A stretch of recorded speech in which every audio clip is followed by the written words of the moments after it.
I am glad to see you safe, my friend. What of the others? Damn that man! Teleji played me for a fool! I thought the Crystal Brave's mine till the very moment I felt the blade at my back. There will be ample time for soul-searching later. For now, we must put some arms between us and Uldah.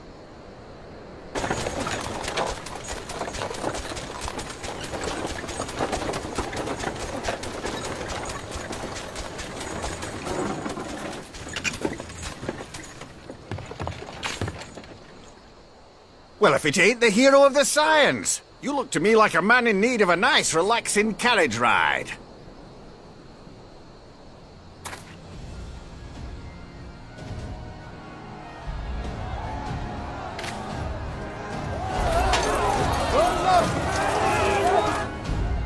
Let's not dawdle, eh? All aboard!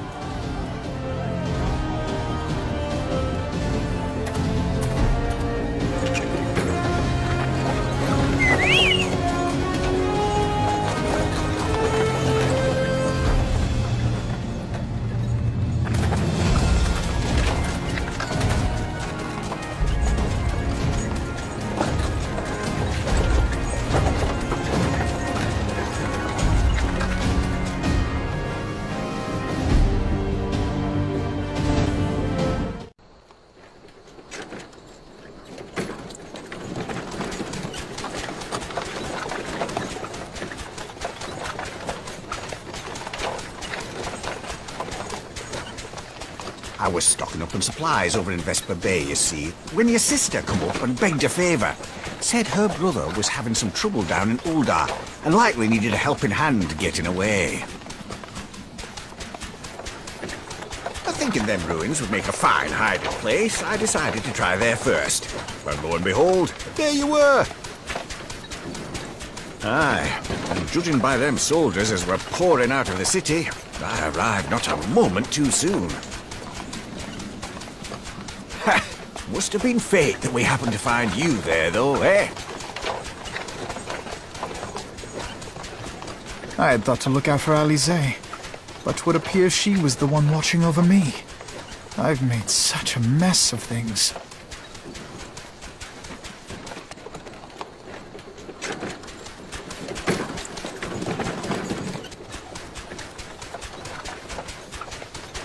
And who might you be, young sir?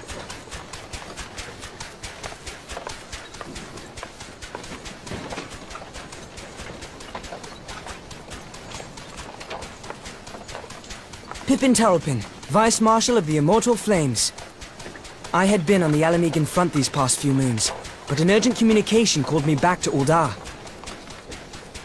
Scarce had my boots touched the cobbles, though, when the streets erupted with cries of assassination. I immediately went in search of answers, and came across Master Alphinaud here.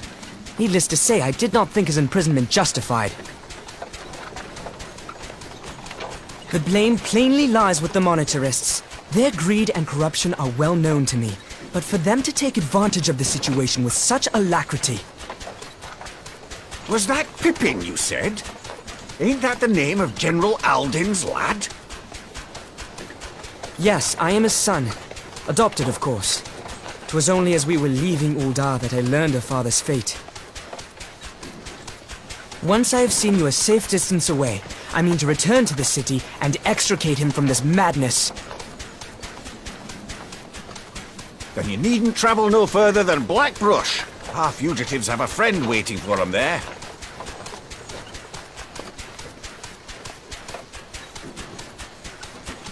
I dreamed of bringing about Eorzea's salvation, but in the end,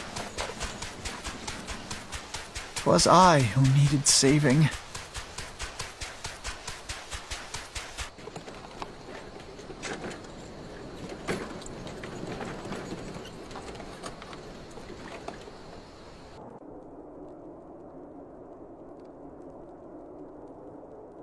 There has been word from the capital.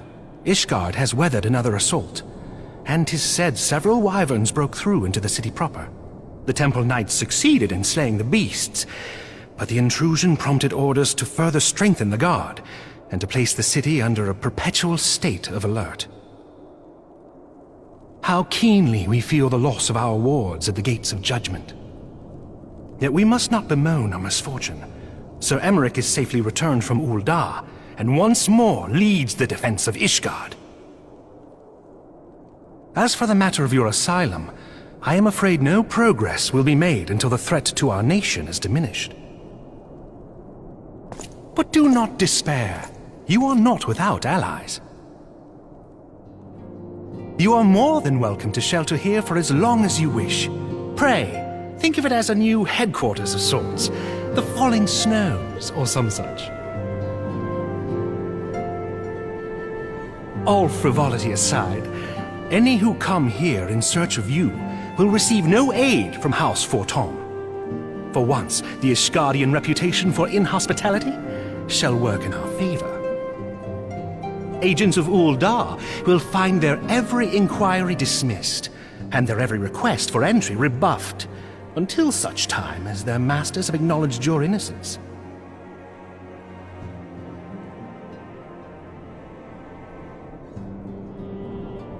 You once fought to preserve the honor of my dear friend.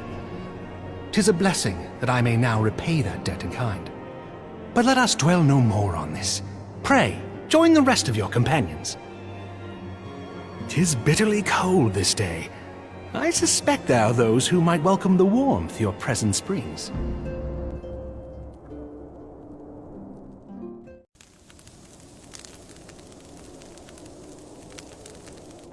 "'Tis all my doing.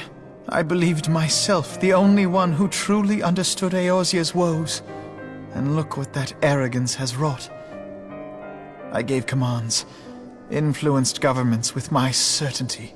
I treated the Crystal Braves, and even the Scions themselves, as pawns in my great scheme to save the realm.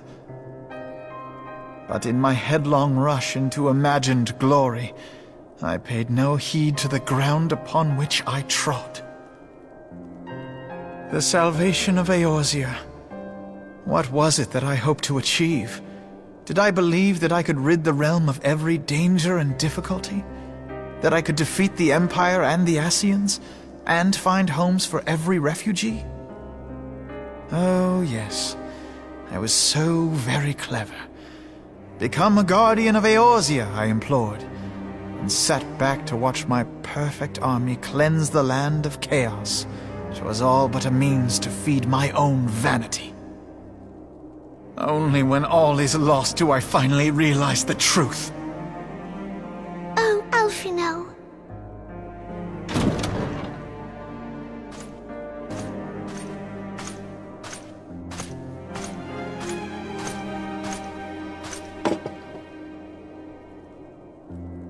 So, Master Alphinaud, are you content to remain a broken blade? Is there no flame hot enough to reforge you? What of the fine companions who yet stand at your side? I dare say the fires of their determination will soon have you slicing the air again with your customary wit. I hardly deserve such friendship.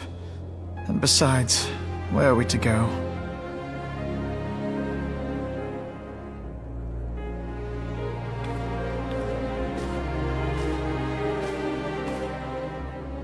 Alphinaud, if I may?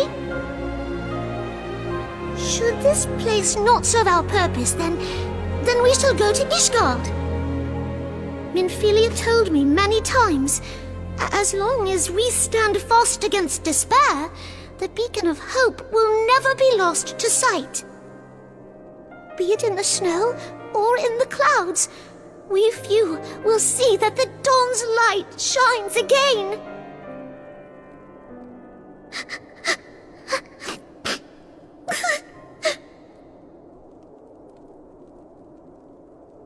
You are right, Tataru. Thank you. And thank you for your kind words, Lord Orchefon. 'Tis true that Eorzea yet has her guardians. The Scions have achieved much, and 'twould be remiss of me to discard it all in a fit of self-pity. Let us then resume our journey, together, one step at a time.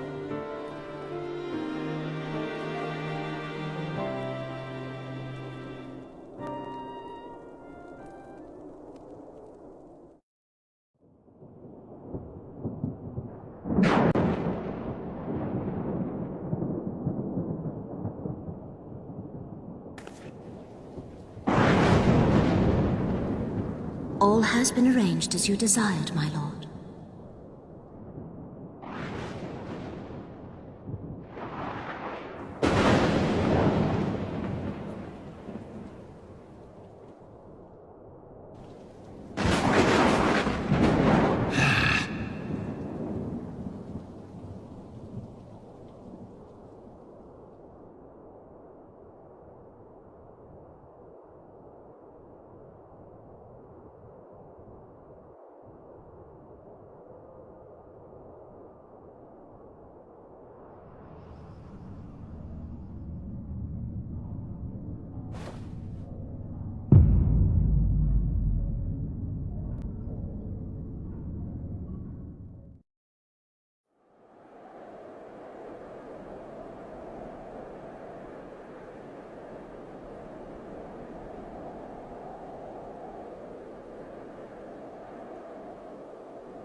Thou thinkest sanctuary lieth beyond.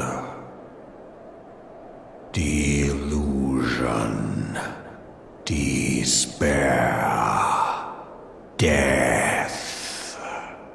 Thou shalt find naught else here.